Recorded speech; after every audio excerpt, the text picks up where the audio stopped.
দিনাজপুরের নবাবগঞ্জ উপজেলায় শারদীয় দুর্গাপূজা উপলক্ষে বিভিন্ন পূজা মণ্ডপ পরিদর্শন করেছেন বাংলাদেশ আনসার ও গ্রাম প্রতিরক্ষা বাহিনীর কর্মকর্তারা। মঙ্গলবার রাতে হিলি হাকিমপুর ৩৩ আনসার ব্যাটালিয়নের পরিচালক আহসানুল্লাহ আনসার ও গ্রাম প্রতিরক্ষা বাহিনী, দিনাজপুর জেলা কমান্ড্যান্ট নুরুজ্জামান পিভিএম উপজেলা সদরের বিভিন্ন পূজা মণ্ডপ পরিদর্শন করেন।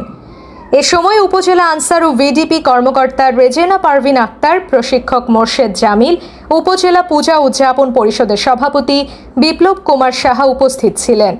কর্মকর্তারা পূজার সার্বিক নিরাপত্তা ব্যবস্থা নিয়ে দায়িত্বরত আনসার ও ভিডিপি সদস্য এবং পূজা আয়োজকদের সাথে কথা বলেন।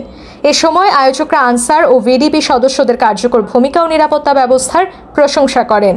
এবারে উপজেলাতে ৬৯টি পূজা মণ্ডপের আইন শৃঙ্খলা বাহিনীর পাশাপাশি ৪২৮ জন আনসার ও ভিডিপি সদস্য নিরাপত্তার দায়িত্ব পালন করছেন। নিউজ ডেস্ক, ঘোড়াঘাট এক্সপ্রেস।